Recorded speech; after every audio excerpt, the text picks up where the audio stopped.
quand on est revenu de la guerre d'Indochine, on était considérés comme des salopards pour la sale guerre. Et quand un certain nombre de gens qui sont revenus de la guerre d'Algérie ont été considérés comme des tortionnaires et ainsi de suite. Donc, les soldats ont l'habitude de recevoir des mauvais coups et de ne pas être considérés pour ce qu'ils ont été, mais pour ce qu'on a imaginé qu'ils étaient. Richard Millet, vous avez une explication ? Je pense que ça fait partie du processus de désintégration des nations européennes, des nations civilisées, disons. Savoir que le capitalisme international n'a plus besoin de nations, donc effectivement, les gens ne peuvent plus s'identifier à des icônes, quelles qu'elles soient. Je veux dire, ça peut être un président, ça peut être l'armée. Je pense que l'armée a beaucoup souffert en France de mai 68, de ces choses-là, qui ont complètement discrédité toute forme d'autorité, et particulièrement celle-là, qui est l'autorité, si vous voulez, absolue. Mais vous avez parfaitement raison de rappeler qu'il y a eu les histoires d'Algérie, qui ont été des guerres, qui n'ont pas déclaré leur nom en tant que telles. Mais bon, moi je suis quand même frappé. Vous dites 57e soldats. Au Liban, il y a eu un attentat du Hezbollah, enfin de ceux qui l'ont précédé, contre le poste de Raqqa. Voilà, 57 aussi en une journée. Et là non plus, ça n'a pas suscité, même si... Vous Invalides, il y a eu l'enterrement. À l'époque, vous parlez de l'attentat contre l'immeuble de Raqqa. Voilà, les soldats français, ça a été une grosse émotion. Mitterrand est allé faire le fanfaron là-bas, et puis c'est tout. Donc, bon, ça n'a suscité dans le peuple, puisqu'il paraît qu'il y a un peuple français, je sais pas, d'après vous, aucune émotion particulière. Je crois que le peuple s'en moque. Et j'irais même encore plus loin. Je crois que ce qui se passe en Afghanistan n'intéresse personne parce que ça n'a aucun intérêt stratégique. Tout le monde sait que depuis 10 ans, on ne fait rien là-bas, qu'une seule chose, c'est entraîner les armées occidentales sur le terrain en live.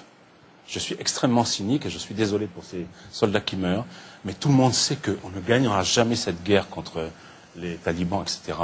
C'est une opération d'entraînement, un point c'est tout. En Afrique, on n'entraîne plus beaucoup, vous voyez, on ne peut plus trop faire ce qu'on veut. Ailleurs, il n'y a plus rien, donc c'est là-bas que ça se passe. Si jamais M. Obama décide que ça se passera ailleurs, on ira peut-être ailleurs, vous voyez, mais voilà.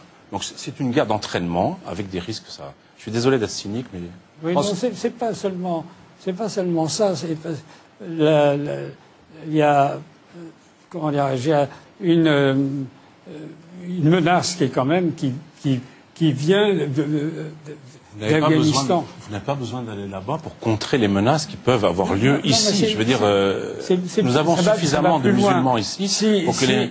S'il y a un triomphe, sans être accusé par la halte de... Vous pouvez dire ça, être mal jugé pour l'avoir dit, mais ça n'est pas interdit par la loi. Vous posiez la question au début de savoir s'il fallait accueillir. À mon avis, la question ne se pose même pas. Oui, il faut accueillir, absolument. Et l'Europe n'a pas le choix, et en particulier la France, elle a encore moins le choix. Pourquoi? Pour au moins 2 raisons. Parce que c'est la terre des droits de l'homme. Elle a cette vocation, cette dimension universelle qu'elle aime à afficher d'ailleurs quand ça l'arrange. Et là, elle est obligée, elle est un peu... Elle est piégée par ses principes, piégée en étant très cynique. Et puis, il y a aussi autre chose qu'il faut voir. Si on met tout ça en perspective, on est juste en train de payer, et à mon avis de payer pas cher du tout, notre politique coloniale. Tout ça est un continuum historique, c'est pas du tout un hasard. Donc, oui, il y a un moment où il faut payer un certain nombre de nos actes, et puis qu'on arrête avec l'intox. C'est pas des millions et des millions et des dizaines de millions de gens qui arrivent. C'est des gens qui sont pas si nombreux que ça, qu'on peut tout à fait accueillir, et qui en plus, s'ils veulent retourner chez eux, ça fait, voilà, enfin c'est beaucoup plus simple dans ces conditions. Richard Millet. Je me calme. J'ai essayé de me calmer parce que l'histoire du colonialisme, c'est pas possible, quoi. 60 ans après, mon cher, non, c'est pas possible, ça. Ah. Oubliez ça, mettez-le par terre, d'accord? D'accord. Les histoires post-coloniales, non, c'est pas possible. Deuxièmement, on est en train de tout mélanger. Attendez, pourquoi c'est pas possible? Parce que, je veux dire, on va expier des mais choses. c'est pas une question d'expiation. Ça veut dire quoi? Pourquoi vous parlez encore de colonialisme 60 ans après? Je comprends pas. Mais parce qu'on est responsable au moins de quoi? On est responsable, par exemple, de découpages territoriaux qui n'avaient absolument rien à voir. En Libye. Mais non, mais... En Libye, c'est l'Italie, c'est pas nous. Ah bah oui. Ah non, oui. Libye, non. Mais l'Italie fait partie de l'Europe jusqu'à nouvel ordre, hein? Ah, vous parlez, nous, les Alors, Européens. c'est-à-dire qu'il y a deux niveaux. Il y a le niveau occidental et en particulier européen qui a été... Arrêtez, vous faites pas plus bête. Mais vous savez, j'ai beaucoup de mal. Franchement, c'est pas possible d'entendre des conneries pareilles. Non, je suis désolé, mon cher, je vous estime beaucoup. Mais... Oui. Non, je peux pas entendre ça. Mais moi, ça me fait plaisir. Écoutez, arrêtez, c'est pas possible. Soyons très clairs. Qu'est-ce qui se passe? Il y a des différents problèmes. Il y a le problème de la Libye, effectivement, qui est une situation de guerre. Il y a le problème de la Tunisie, qui est une situation de révolution. Il y a le problème de l'Égypte, qui est une situation de révolution. Il y a le problème de la Syrie, etc., etc. Il y a le problème de l'Afrique noire, qui est en Libye, parce qu'aucun pays du Proche-Orient n'accepte de travailler lui-même, surtout quand il a des ressources pétrolières. Même quand il n'en a pas. Au Liban, vous verrez aucun Libanais travailler de ses mains. Ce sont tous des travailleurs immigrés. Il y a, par exemple, au Koweït, 2 fois plus d'immigrés qui travaillent que de Koweïtiens. Si vous allez dans tous les pays arabes, c'est pareil. Du Golfe Persique, en général. Exactement. Bon. Alors qu'il y a des problèmes, effectivement, de population, d'accord. Maintenant que vous me disiez qu'on doit accepter tout ça parce qu'on est le pays des droits de l'homme, je me tape le cul par terre. Arrêtons avec ça. Oui, mais vous venez de me donner un argument supplémentaire. On a aussi besoin de main-d'œuvre. Ah, alors là, oui. Là, je suis d'accord avec vous. Là, je suis d'accord avec vous. Parce que nous sommes encore dans le cynisme du capitalisme.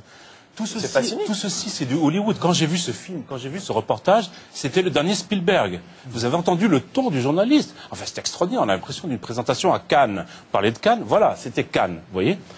C'est le dernier Spielberg qu'on nous montrait avec des trémolos. Ah, la chaîne des journalistes, des machins, des policiers, c'était merveilleux, etc. En réalité, le capitalisme organise tout ça, plus ou moins. Vous voyez? Nous savons très bien que on est obligé régulièrement de régulariser des immigrés parce que le capitalisme a besoin de ces gens pour travailler. C'est tout, en France, en Europe. Alors arrêtons cette pleurnicherie droit de l'hommesque, c'est tout.